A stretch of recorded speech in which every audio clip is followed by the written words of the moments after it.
I never imagined that a simple job opportunity would twist into the most horrifying chapter of my life.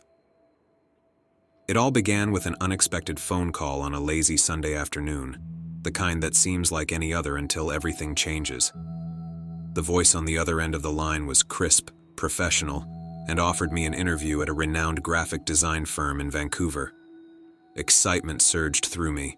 This was the break I had been dreaming of, a chance to showcase my skills on a larger stage. In a whirlwind of preparation, I packed my essentials, double-checking my portfolio and boarding pass. Hotels in the bustling city were beyond my modest budget, which led me down the virtual alleys of Airbnb. After hours of scrolling, I stumbled up on a listing that seemed too good to be true, a quaint, slightly outdated apartment located in an older, character-rich part of Vancouver. It was described as a charming retreat with a vintage touch, affordable, and just a short commute from the firm. The photos showcased a cozy interior bathed in warm, inviting light, promising a peaceful haven. It was perfect, or so I thought. Arriving in Vancouver, the chill of early spring nipped at my cheeks as I navigated the bustling streets, my suitcase trailing behind me like a steadfast companion. The address led me to a building marked as number 170, nestled between newer, more modern facades that seemed to scrutinize its dilapidated state. The reality before me was a stark contrast to the vibrant images online. The building's exterior was weathered and worn, with peeling paint and windows that bore the scars of neglect. A sinking feeling tugged at my gut, but with the sun dipping below the skyline and fatigue weighing heavily on my shoulders, I pushed aside my reservations and entered the dimly lit hallway. The air inside was stale, tinged with the faint scent of mildew and the lingering smoke of cigarettes past. The walls, once perhaps a cheerful hue, were now faded and stained, whispering tales of better days. I hurried along, eager to leave the gloom behind, my footsteps echoing ominously in the silent corridor. To my relief, the apartment itself was a different world. Though the furnishings were indeed dated, everything was meticulously clean and well-maintained. The living room was small but inviting, with a comfortable-looking sofa, a modest television, and a small, neatly arranged kitchenette. Sunlight filtered through lace curtains, casting gentle patterns on the hardwood floor. It was a stark, almost jarring contrast to the building's exterior and the dim, foreboding hallway outside. Trying to shake off the unease that clung to me like a second skin, I unpacked my belongings and settled in. The apartment, for all its outward quirks, seemed to offer a slice of tranquility, a temporary sanctuary from the bustling city life. I reminded myself that this was merely a stepping stone, a place to rest and prepare for the pivotal days ahead. Little did I know, the true test of my resolve would not come from the challenges of a new job, but from the dark, hidden corners of apartment 17 and the secrets it jealously guarded.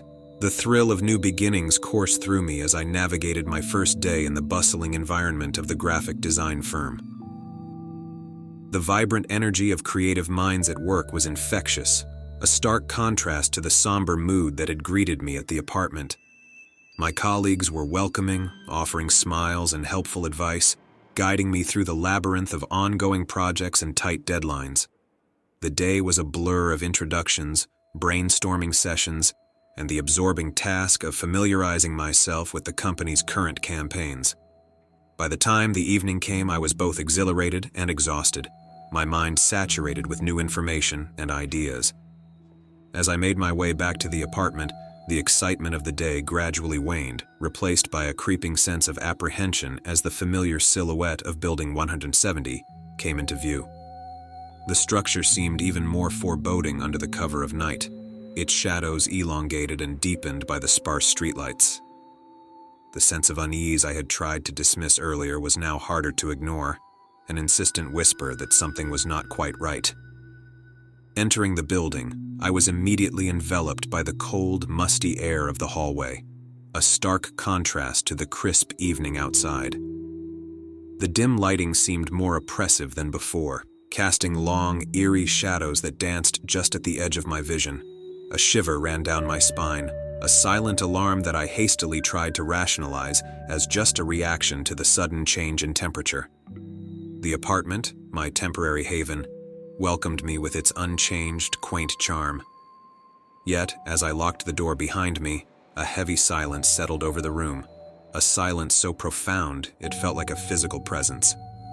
I tried to shake off the discomfort, attributing the oppressive atmosphere to the building's age and my own heightened nerves after such a demanding day. But as night deepened, so did the strangeness of my surroundings. The apartment's quaintness morphed into something more sinister. Shadows seemed to flicker in the periphery of my vision, and the silence was now punctuated by inexplicable whispers that seemed to emanate from nowhere and everywhere simultaneously. They were indistinct, a series of hushed tones that could have been the wind, the building settling, or something far less innocuous. I tried to convince myself that it was all a product of my overworked, fatigued mind. Buildings, especially older ones like this, had their quirks, I reasoned. They groaned, creaked, and whispered secrets of the past, but they were just that. Secrets. Harmless and intangible. I nestled into the couch, wrapping myself in a blanket, desperately clinging to the logic that had always grounded me. That night, sleep was a reluctant visitor, and when it finally came, it brought no peace, only restless dreams that mirrored my waking fears. I tossed and turned, ensnared in a web of uneasy thoughts and shadowy figments born from the apartment's eerie ambiance.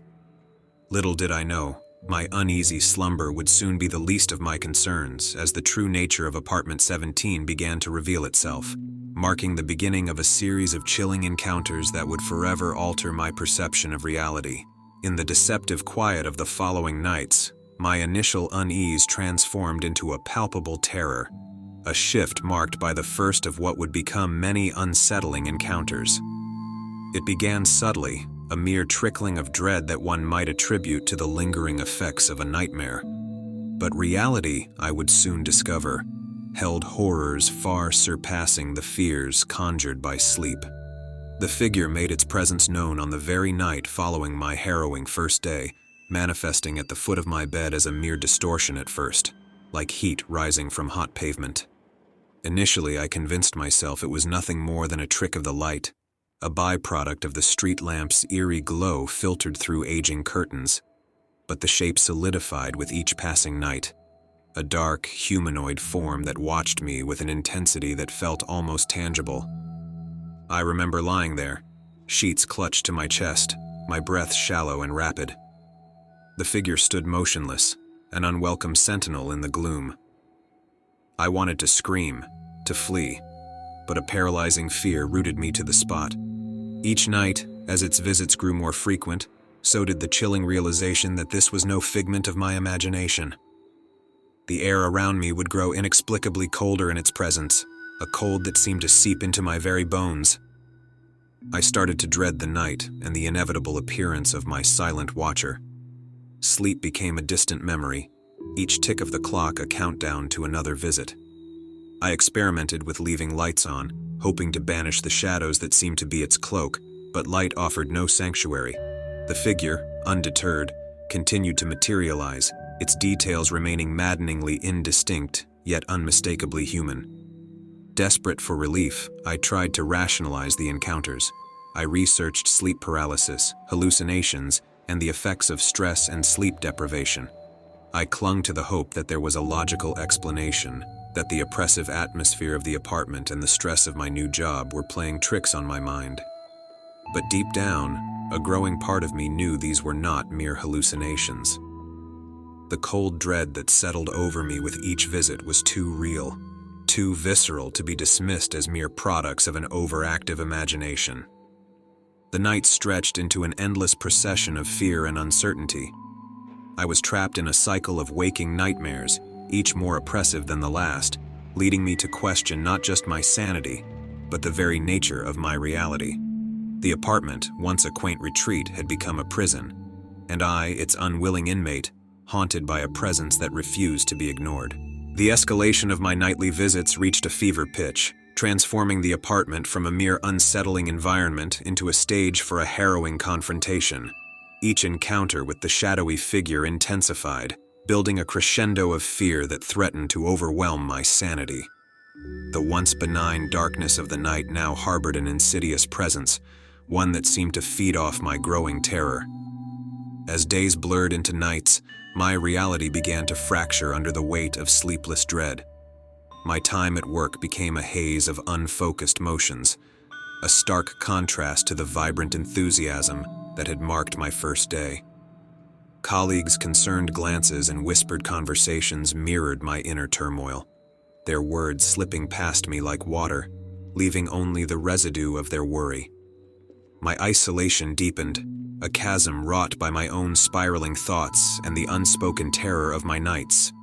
Attempts to reach out for help were met with disbelief or hollow concern, their reassurances falling flat against the starkness of my experience. The figure, my silent tormentor, remained a constant, its nightly vigils a reminder of my helplessness. Then came the final encounter, a night that would forever be etched in my memory with chilling clarity. The air was colder than usual, a precursor to the impending confrontation. The figure materialized, not at the foot of my bed as it had before, but closer, much closer. It stood by the side of my bed, a darker void within the darkness of my room. The oppressive atmosphere was suffocating, laden with an unspoken threat that this visit was different. Frozen in terror, I could only watch as it leaned over me, its form obscuring the scant light filtering through the curtains. And then, breaking the pattern of its silent vigils, it spoke. The voice was not heard with my ears, but felt within my mind, a cold hiss that bypassed all natural senses. "Silence is sanctuary," it whispered, a cryptic warning or perhaps a malevolent advice, sending waves of ice through my veins. The encounter marked a turning point, the peak of my fear crystallizing into a moment of paralyzing dread. The room seemed to contract, the walls pressing in, air thickening around me as if to suffocate any response I might have dared to muster. Time itself seemed to warp, stretching the moments into an eternity as I lay there, caught in the gaze of the unseen. Morning light eventually broke the spell, revealing an empty room, the tangible remnants of the night's terror a stark contrast to the normalcy of dawn. But something within me had irrevocably changed. The final words of the figure haunted me, a riddle wrapped in the enigma of its chilling visits. My resolve shattered, replaced by an all-consuming need to escape, to flee the oppressive silence that had become my prison.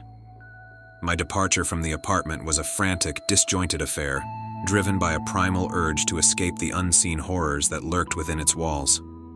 Questions remained, festering in the back of my mind like unhealed wounds, but the overwhelming desire to distance myself from the source of my fear overshadowed all else. The experience had transcended fear, evolving into a harrowing ordeal that challenged the very fabric of my reality. The dawn that marked my departure from the apartment was tinged with the surreal colors of a world that no longer felt entirely real. The city around me seemed to move in a hazy, dreamlike state, its sounds and sights muted as if underwater.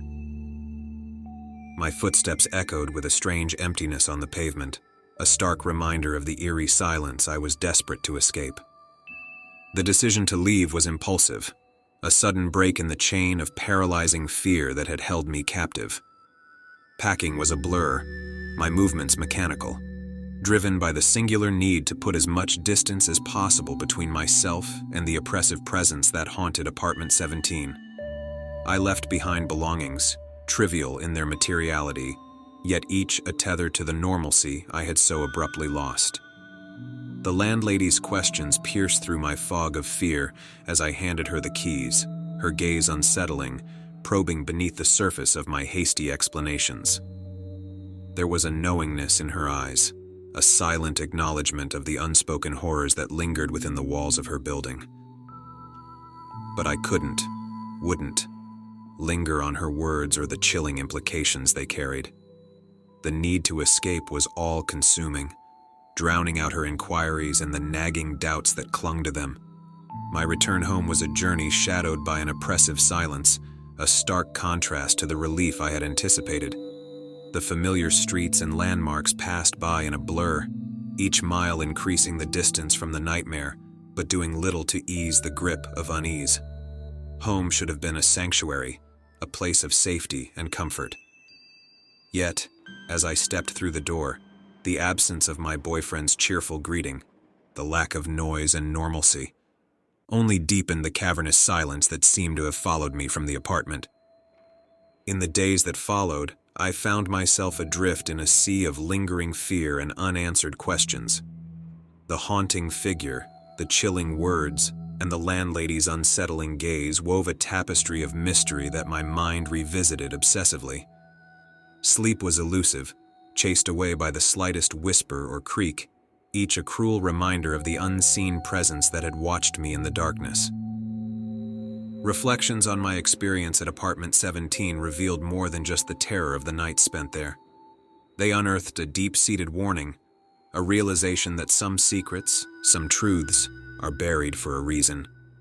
The figure's parting words, "Silence is sanctuary," echoed endlessly in my mind, a cryptic message whose meaning eluded me yet seemed fraught with significance. The ordeal had changed me, peeling back the layers of reality to reveal the unsettling truth that the world was far more mysterious and terrifying than I had ever imagined. My eyes had been opened to the existence of shadows lurking just beyond the veil of the everyday, shadows that whispered of a world not bound by the laws of logic and light. In the end, the decision to leave, to abandon the search for answers, was one made from a place of self-preservation. The haunting at apartment 17 left me with a profound warning etched into the fabric of my being. There are depths to this world that are better left unexplored, secrets that whisper in the dark, urging us to look away, to embrace the sanctuary of silence.